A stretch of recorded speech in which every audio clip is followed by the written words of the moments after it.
Kangana Ranaut is not enjoying her political career. People come to me for money. ਮਾਈ ਜਿਹੜੀ ਹੈ ਉਹ ਕਹਿੰਦੀ ਹੈ ਕਿ ਜੀ ਮੈਂ ਹੁਣ ਕੀ ਕਰਾਂ I wouldn't say that I am enjoying it's very difficult kind of work ਇਹ ਤਾਂ ਸਮਾਜ ਸੇਵਾ ਹੈ ਮੈਂ ਹੁਣ ਕੋਈ ਟੁੱਟੀਆਂ ਸੜਕਾਂ ਜਾਂ ਡਰੇਨੇਜ ਪ੍ਰੋਬਲਮ ਥੋੜੀ ਹੱਲ ਕਰਨੀ ਹੈ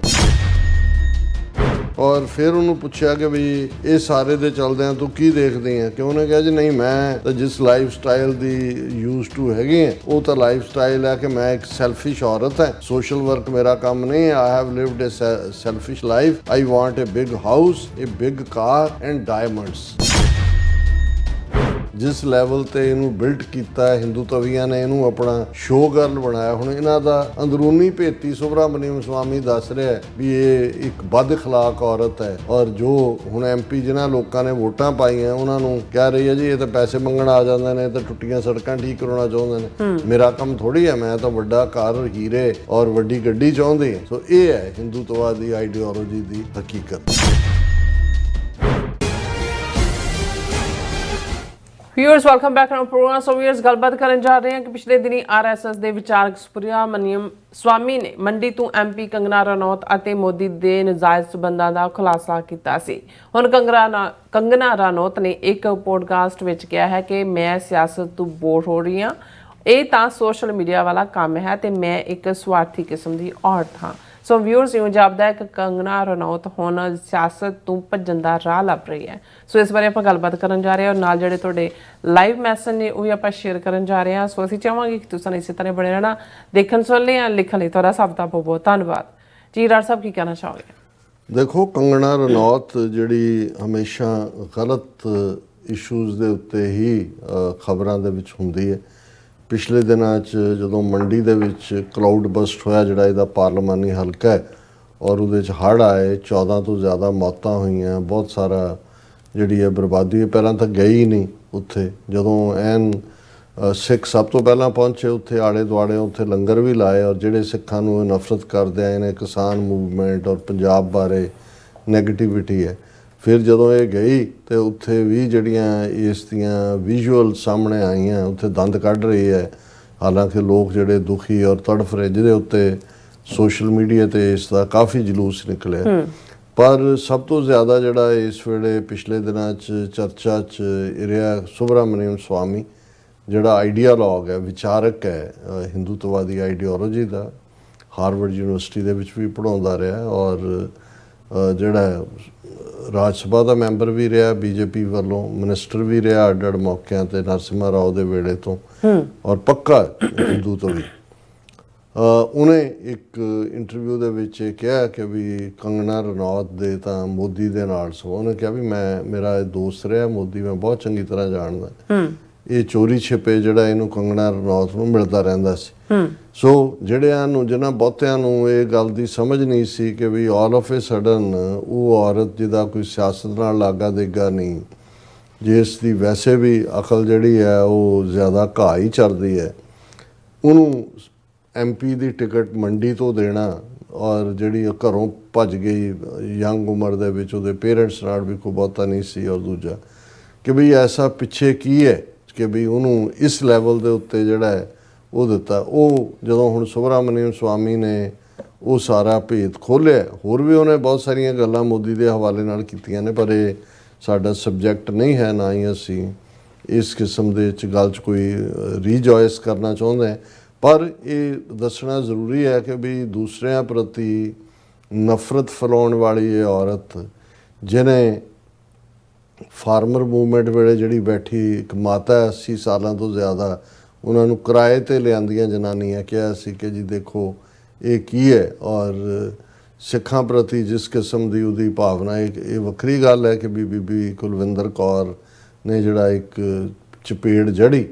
ਔਰ ਉਸ ਦੇ ਉੱਤੇ ਕਿੰਨੀਆਂ ਚੀਕਾਂ ਪਈਆਂ ਚਾਰ ਚੁਫੇਰੇ ਪਰ ਕਰਤੂਤ ਤਾਂ ਹੁਣ ਸਾਹਮਣੇ ਆ ਰਹੀ ਹੈ ਕਿ ਵੀ ਇਹਦੀ ਕੁਆਲੀਫਿਕੇਸ਼ਨ ਹੀ ਜਿਹੜਾ ਹੈ ਉਹ ਮੋਦੀ ਦੀ ਸਹੇਲੀ ਹੋਣਾ ਇਹੀ ਇਹਦੀ ਕੁਆਲੀਫਿਕੇਸ਼ਨ ਹੈ ਐਮਪੀ ਬਣਨ ਦੀ ਪਰ ਬਤੌਰੇ ਐਮਪੀ ਕਿੰਨਿਆਂ ਨੇ ਪਾਰਲੀਮੈਂਟ ਦੀ ਇਸ 1 ਸਾਲ ਦੀ ਕਾਰਗੁਜ਼ਾਰੀ ਦੇ ਵਿੱਚ ਇਸ ਦਾ ਦੇਖਿਆ ਵੀ ਨੇ ਕੀ ਕਿਹਾ ਹੁਣ ਜਦੋਂ ਫਲੱਡ ਔਰ ਦੂਜੇ ਆਏ ਔਰ ਇਹਦਾ ਕਿਸ ਕਿਸਮ ਦਾ ਇੱਕ ਤਾਂ ਐਲੀਟ ਕਲਾਸ ਹੁੰਦੀ ਹੈ ਜਿਹੜੀ ਖਾਨਦਾਨੀ ਪੁਸ਼ਤੈਨੀ ਅਮੀਰ ਹੁੰਦੇ ਨੇ, ਇੱਕ ਉਸ ਕਿਸਮ ਦੇ ਘਟੀਆ ਲੋਕ ਜਿਹੜੇ ਅਹਿਸਾਸੇ ਕਮਤਰੀ ਦਾ ਸ਼ਿਕਾਰ ਹੁੰਦੇ ਨੇ, ਉਹਨਾਂ ਨੂੰ ਕੁਝ ਮਿਲ ਜਾਂਦਾ ਹੈ ਔਰ ਉਹ ਫਿਰ ਦੂਸਰਿਆਂ ਨੂੰ ਨਫ਼ਰਤ ਦੇ ਨਾਲ ਔਰ ਜਿਹੜਾ ਹੈ ਉਹ ਛੋਟਾਪਨ ਕਰਕੇ ਦੇਖਦੇ ਨੇ। ਹੁਣ ਕੰਗਣਾ ਰਣੌਤ ਨੇ ਜਿਹੜਾ ਇੱਕ ਇੰਟਰਵਿਊ ਪੋਡਕਾਸਟ ਜਿਹਨੂੰ ਅੱਜ ਕੱਲ੍ਹ ਜ਼ਿਆਦਾ ਪੋਪੂਲਰ ਹੈ, YouTube ਚੈਨਲ ਹੈ ਆਤਮਾ ਇਨ ਰਾਵੀ, ਹਾਂਜੀ AIR ਦੇ ਥੱਲੇ ਉਹਨੂੰ ਦਿੱਤਾ ਹੈ ਔਰ ਉਹਦੀ ਹੈਡਲਾਈਨ, ਕਿਉਂਕਿ ਨੈਸ਼ਨਲ ਮੀਡੀਆ ਦੀ ਖਬਰ ਬਣੀ ਹੈ ਤਾਂ ਮੈਂ ਇਸ ਨੂੰ ਡਿਸਕਸ ਵੀ ਇਸ ਲਈ ਕਰ ਰਿਹਾ, ਔਰ ਉਹਦਾ ਹੈਡਲਾਈਨ ਦਿੱਤਾ ਹੈ Kangana Ranaut is not enjoying her political career, people come to me for money. ਉਹ ਕਹਿੰਦੇ ਲੋਕ ਮੇਰੇ ਕੋਲ,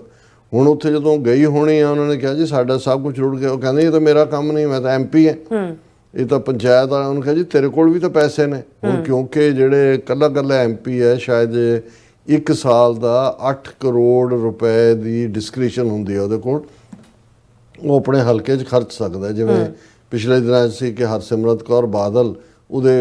ਅਨਯੂਜ਼ਡ ਹੀ ਪਏ ਹੋਏ ਨੇ, ਉਹ ਦਿੰਦੇ ਹੀ ਨਹੀਂ ਕਿਸੇ ਨੂੰ, ਉਹ ਆਪਣੇ ਲੱਭ ਰਹੇ ਹੋਣੇ ਨੇ ਵੀ ਕਿਹਨੂੰ ਦੇਣਾ ਤੇ ਕਿਹਨੂੰ ਨਹੀਂ ਦੇਣਾ। ਅੱਜ ਕੱਲ੍ਹ ਤਾਂ ਫਿਰ ਭਰਾ ਫਸਿਆ ਹੋਇਆ ਵਿਕਰਮ ਮਜੀਠੀਆ, ਉੱਧਰ ਦਾ ਵਿਚਾਰੀ ਬਿਜ਼ੀ ਹੈ, ਲੇਕਿਨ ਓਵਰਆਲ ਜਿਹੜਾ ਹੁਣ ਇਹ ਆਪਣੇ ਆਪ 'ਚ ਹੀ ਸ਼ੋਅ ਕਰਦਾ ਵੀ ਪੈਸੇ ਤੇਰੇ ਪਿਓ ਦੇ ਨੇ, ਪੈਸੇ ਵੀ ਟੈਕਸ ਪੇਅਰ ਮਨੀ ਹੈ। MPs ਨੂੰ ਉਹਨਾਂ ਨੇ ਇਸ ਲਈ ਦਿੱਤੇ ਕਿ ਉਹਨਾਂ ਦਾ ਭਾਰ ਵਧਾਇਆ ਜਾਏ ਆਪਣੇ ਹਲਕਿਆਂ 'ਚ, ਕਿ ਬਈ ਉਹ ਆਪਣੇ ਲੈਵਲ 'ਤੇ, ਜਦੋਂ ਸਰਦਾਰ ਸਿਮਰਨਜੀਤ ਸਿੰਘ ਮਾਨ MP ਸੀ ਔਰ ਉਹਨਾਂ ਨੇ ਪੂਰਾ ਸਾਲ ਦਾ ਗਿਣ ਕੇ ਕਿ ਭਾਈ ਜੇ 7 ਜਾਂ 8 ਅਸੈਂਬਲੀ ਹਲਕੇ ਪੈਂਦੇ ਨੇ ਪਾਰਲੀਮੈਂਟਰੀ ਹਲਕੇ 'ਚ, ਕਿੱਥੇ ਉਹਨਾਂ ਨੇ ਸੜਕ ਲਈ ਦਿੱਤਾ, ਕਿੱਥੇ ਜੰਝ ਘਰ ਲਈ ਦਿੱਤੇ, ਕਿੱਥੇ ਕੀ, ਔਰ ਉਹ ਕੱਪ ਚਾਹ ਦਾ ਵੀ ਨਹੀਂ ਸੀ ਪੀਂਦੇ ਉੱਥੇ ਜਾ ਕੇ। ਉਹਨਾਂ ਨੇ ਵੀ ਕਹਿਣਾ ਵੀ ਨਹੀਂ ਇਸ ਅਦਰਵਾਈਜ਼ ਹੁੰਦਾ ਹੈ ਵੀ ਜਿਹੜਾ ਮਿਨਿਸਟਰ ਜਾਂ ਦੂਜਾ MP ਦੇਣ ਆਉਂਦਾ ਉਹ ਫੰਕਸ਼ਨ ਹੀ ਆਪਣੇ ਆਨਰ 'ਚ ਇੰਨਾ ਕਰਵਾਉਂਦਾ, ਅੱਧਾ ਉਹਦੇ 'ਤੇ ਹੀ ਖਰਚਾ ਆਉਂਦਾ। ਫਿਰ ਇਹ ਮਾਈ ਜਿਹੜੀ ਹੈ ਉਹ ਕਹਿੰਦੇ ਆ ਕਿ ਜੀ ਮੈਂ ਹੁਣ ਕੀ ਕਰਾਂ, I wouldn't say that I am enjoying, it's very difficult kind of work. ਇਹ ਤਾਂ ਸਮਾਜ ਸੇਵਾ ਹੈ। ਮੈਂ ਹੁਣ ਕੋਈ ਟੁੱਟੀਆਂ ਸੜਕਾਂ ਜਾਂ ਡਰੇਨੇਜ ਪ੍ਰੋਬਲਮ ਥੋੜ੍ਹੀ ਹੱਲ ਕਰਨੀ ਹੈ, ਮੈਂ ਤਾਂ ਔਰਤਾਂ ਦੇ ਹੱਕਾਂ ਲਈ ਲੜਨ ਵਾਲੀ ਸੀ, ਉਹ ਇੱਕ ਡਿਫਰੈਂਟ ਕਹਾਣੀ ਹੈ। ਹੁਣ ਸਮਬਡੀਜ਼ ਨਾਲੀ is broken and I am like, ਉਹ ਮੇਰੇ ਕੋਲ ਆਉਂਦੇ ਨੇ ਕਹਿਣਗੇ ਕਿ ਜੀ ਇਹ ਸਾਡੀਆਂ ਨਾਲੀਆਂ ਬਣਾ ਦਿਓ, ਅਤੇ ਮੈਂ ਜਦੋਂ ਕਹਿੰਦੇ ਹਾਂ ਕਿ ਬਈ ਇਹ ਪੰਚਾਇਤ ਲੈਵਲ ਦਾ ਕੰਮ ਹੈ, ਅਤੇ ਉਹ ਕਹਿੰਦੇ ਨੇ ਦੇ don't care, when they see you they come to you with problems like broken roads, and I tell them that is state government issue, and they say you have money, you use your own money, ਕਿ ਵੀ ਤੇਰੇ ਕੋਲ ਵੀ ਹੈ, ਤੂੰ ਦੇ ਇੱਥੇ ਪੈਸੇ। ਔਰ ਫਿਰ ਉਹਨੂੰ ਪੁੱਛਿਆ ਕਿ ਵੀ ਇਹ ਸਾਰੇ ਦੇ ਚੱਲਦਿਆਂ ਤੂੰ ਕੀ ਦੇਖਦੀ ਹੈ, ਕਿ ਉਹਨੇ ਕਿਹਾ ਜੀ ਨਹੀਂ ਮੈਂ ਤਾਂ ਜਿਸ life style the use to ਹੈਗੀ ਹੈ ਉਹ ਤਾਂ ਲਾਈਫ ਸਟਾਈਲ ਹੈ ਕਿ ਮੈਂ ਇੱਕ ਸੈਲਫਿਸ਼ ਔਰਤ ਹੈ, ਸੋਸ਼ਲ ਵਰਕ ਮੇਰਾ ਕੰਮ ਨਹੀਂ ਹੈ, I have lived A selfish life, I want a big house, a big car and diamonds, ਕਿ ਮੈਨੂੰ ਵੱਡਾ ਘਰ ਚਾਹੀਦਾ, ਵੱਡੀ ਗੱਡੀ ਚਾਹੀਦੀ ਤੇ ਹੀਰੇ ਚਾਹੀਦੇ ਨੇ, ਤੇ ਬੀਬੀ ਤੂੰ ਜਾ ਫਿਰ ਜਿੱਥੋਂ ਆਈ ਆ ਉੱਥੋਂ ਹੀ। ਸੋ ਮੈਨੂੰ ਇਹ ਲੱਗਦਾ ਕਿ ਵੀ ਕੋਈ ਮੈਨੂੰ ਹੈਰਾਨੀ ਨਹੀਂ ਹੋਏਗੀ ਵੀ ਇਨ ਬਿਟਵੀਨ ਛੱਡ ਕੇ ਹੀ ਭੱਜੀ ਹੋਏ ਔਰ ਮੰਡੀ ਬਾਈ ਇਲੈਕਸ਼ਨ ਹੋ ਰਹੀ ਹੋਏ। ਪਰ ਇਹ ਹੁਣ ਆਪਣੇ ਆਪ ਦੇ ਵਿੱਚ ਬਹੁਤ ਵਾਰ ਇਹ ਹੁੰਦਾ ਹੈ ਕਿ ਵੀ ਵਕਤ ਹੀ ਆਨਸਰ ਹੁੰਦਾ ਹੈ ਵੀ ਜਿਸ ਲੈਵਲ ਤੇ ਇਹਨੂੰ ਬਿਲਟ ਕੀਤਾ ਹੈ ਹਿੰਦੂਤਵੀਆਂ ਨੇ, ਇਹਨੂੰ ਆਪਣਾ ਸ਼ੋਅ ਗਰਲ ਬਣਾਇਆ। ਹੁਣ ਇਹਨਾਂ ਦਾ ਅੰਦਰੂਨੀ ਭੇਤੀ ਸੁਬਰਾਮਨੀਅਮ ਸਵਾਮੀ ਦੱਸ ਰਿਹਾ ਵੀ ਇਹ ਇੱਕ ਬਦ ਅਖਲਾਕ ਔਰਤ ਹੈ, ਔਰ ਜੋ ਹੁਣ MP ਜਿਨ੍ਹਾਂ ਲੋਕਾਂ ਨੇ ਵੋਟਾਂ ਪਾਈਆਂ ਉਹਨਾਂ ਨੂੰ ਕਹਿ ਰਹੀ ਹੈ ਜੀ ਇਹ ਤਾਂ ਪੈਸੇ ਮੰਗਣ ਆ ਜਾਂਦੇ ਨੇ, ਤਾਂ ਟੁੱਟੀਆਂ ਸੜਕਾਂ ਠੀਕ ਕਰਾਉਣਾ ਚਾਹੁੰਦੇ ਨੇ, ਮੇਰਾ ਕੰਮ ਥੋੜ੍ਹੀ ਹੈ, ਮੈਂ ਤਾਂ ਵੱਡਾ ਘਰ ਹੀਰੇ ਔਰ ਵੱਡੀ ਗੱਡੀ ਚਾਹੁੰਦੀ ਹੈ। ਸੋ ਇਹ ਹੈ ਹਿੰਦੂਤਵਾ ਦੀ ਆਈਡੀਓਲੋਜੀ ਦੀ ਹਕੀਕਤ। ਬਿਲਕੁਲ ਡਾਕਟਰ ਸਾਹਿਬ, ਤੁਹਾਡਾ ਬਹੁਤ ਬਹੁਤ ਸ਼ੁਕਰੀਆ। ਹੁਣ ਆਪਾਂ ਆਪਣੇ ਜਿਹੜੇ ਵਿਊਅਰਸ ਮੈਸੇਜ ਨੇ ਉਹ ਲੈਣ ਜਾ ਰਹੇ ਹਾਂ। ਧਰਮ ਸਿੰਘ ਜੀ ਸਾਡੇ ਪਹਿਲੇ ਵਿਊਅਰ ਨੇ, ਫਤਿਹ ਬੁਲਾਉਂਦੇ ਨੇ। ਵਾਹਿਗੁਰੂ ਜੀ ਕਾ ਖਾਲਸਾ, ਵਾਹਿਗੁਰੂ ਜੀ ਕੀ ਫਤਿਹ। ਔਰ ਸੋਨਮਲ ਜੀ, ਸਰਦਾਰ ਸਾਹਿਬ ਜੀ, ਡਾਕਟਰ ਪਰਮਜੀਤ ਸਿੰਘ ਸਮਰਾ ਜੀ, sorry about that, and Jagtar Singh Goldy ਜੀ, ਔਰ ਇਹ ਦਿੱਲੀ ਤੋਂ ਸਾਨੂੰ ਦੇਖ ਰਹੇ ਨੇ, ਔਰ ਖਾਨ ਬਨਾਰਸ ਜੀ ਵੀ, ਔਰ ਮੁਹੰਮਦ ਯਾਕੂਬ ਜੀ ਵੀ ਕਹਿੰਦੇ ਕਿ ਰਾਜ ਕਰੇਗਾ Khalsa, Khalsa for Khalistan, long live Khalistan, and Kashmir India get out from Kashmir and Khalistan. Nihang Singh ji ਵੀ, ਮੁਹੰਮਦ याकूब जी कहते बस बस यंग जनरेशन को नाच गाने पर लगा दिया है, पाकिस्तान में भी और खालिस्तान में भी। हरमन पन्नू जी भी, बिल्ली सिंह जी भी कहते गैंग नहीं, इंडिया दी एजेंसीज दे बंदे हन। राजनप्रीत सिंह जी भी और बिल्ले कहते ने गैंग्स भी उन्हां दियां खड़ियां कीतियां होईयां, ठीक कह रहे हो तुसीं। और बिल्ले सिंह जी कहते हैं कि अमानत मान यूज्ड एज विश कन्या ਮੁੰਡਿਓ ਇਹਨਾਂ ਤੋਂ ਬਚਣਾ, ਔਰ ਜਸਵੀਰ ਸਿੰਘ ਬਰਾੜ ਜੀ ਵੀ, ਔਰ ਫਿਰ ਇਸੇ ਤਰ੍ਹਾਂ ਡਾਕਟਰ ਪਰਮਜੀਤ ਸਿੰਘ ਸਮਰਾ ਜੀ ਵੀ। ਇਸ ਤਰ੍ਹਾਂ ਦੀਆਂ ਕਹਿੰਦੇ ਵਾਰਦਾਤਾਂ ਕਾਲੀਆਂ ਬਿੱਲੀਆਂ ਤੋਂ ਭਾਰਤੀ ਏਜੰਸੀਆਂ ਵੱਲੋਂ ਕਰਵਾਈਆਂ ਜਾਂਦੀਆਂ ਹਨ। ਔਰ ਰਾਜਵਿੰਦਰ ਸਿੰਘ ਜੀ ਵੀ, ਔਰ ਮੁਹੰਮਦ ਯਾਕੂਬ ਜੀ ਵੀ, ਔਰ ਫਿਰ ਇਸੇ ਤਰ੍ਹਾਂ ਅਮਰਜੀਤ ਸਿੰਘ ਸੈਣੀ ਜੀ ਵੀ, ਲਾਡੀ ਸਿੰਘ ਜੀ ਵੀ, ਰਣਜੀਤ ਸਿੰਘ ਜੀ ਵੀ, ਔਰ ਜਗਤਾਰ ਸਿੰਘ ਗੋਲਡੀ ਜੀ ਵੀ, ਔਰ ਬਿਲਾਲ ਅਹਿਮਦ ਜੀ ਅਸਲਾਮ ਵਾਲੇਕਮ ਕਹਿੰਦੇ ਨੇ, ਔਰ ਜੁਮਾ ਮੁਬਾਰਕ ਕਹਿੰਦੇ ਨੇ। ਜੁਮਾ ਮੁਬਾਰਕ ਤੁਹਾਨੂੰ। ਹਾਂਜੀ, ਫਿਰ ਇਸੇ ਤਰ੍ਹਾਂ ਹਾਂਜੀ ਲਾਹੌਰ ਚ ਕਹਿੰਦੇ ਮੌਸਮ ਜਿਹੜਾ ਹੈ ਉਹ ਸਾਫ਼ ਹੈ, ਬਾਰਿਸ਼ ਕਹਿੰਦੇ ਨਹੀਂ ਹੋ ਰਹੀ। ਚਲੋ ਹੁਣ ਠੰਡ ਹੋ ਗਈ ਹੋਣੀ ਜਿੰਨੀ ਹਾਂਜੀ ਹਾਂਜੀ। कुलदीप कौर जी भी, और फिर इसी तरह बिलाल अहमद जी कहते हैं कि डॉक्टर साहब से कौम का और मुसलमानों का दुश्मन एक ही है, इंडिया हम लोगों की बैड लक है, हमारा दुश्मन भी कम ज़र्फ है, पता नहीं की कहना चाहते हैं। और फिर इसी तरह बिलाल जी कहते हैं कि डॉक्टर साहब उर्दू को जमा है पता नहीं Brar, Modi going to downfall. और फिर इसे हाँ जी सुरजीत कौर जी भी, और इसी तरह मोहम्मद याकूब जी कहते हैं कि ज़बरदस्त कहानी बांदर की, डॉक्टर साहब वाकई मोदी बांदर है। और कहते ताज़ा खबर इंडिया को ब्रिक्स से निकाल दिया गया है। और बिलाल जी कहते हैं कि मोदी जी भी लाइक दो तो बीदा कुत्ता करदा ना काटदा। बिल्कुल ठीक फरमाया। और नुप्पा जी सत श्री अकाल कहते हैं। फिर इसी तरह इंद्रजीत सिंह संधू जी भी, और फिर इसी तरह गुरभेज सिंह जी भी, अमन सिंह खालसा जी भी, गुरप्रीत सिंह जी भी, सिंह गरचा जी, जतिंदर सिंह जी, सब का बहुत बहुत शुक्रिया। सो इस तरह अपने व्यूअर्स को लेने इजाजत। व्यूअर्स सारे प्रोग्राम का समा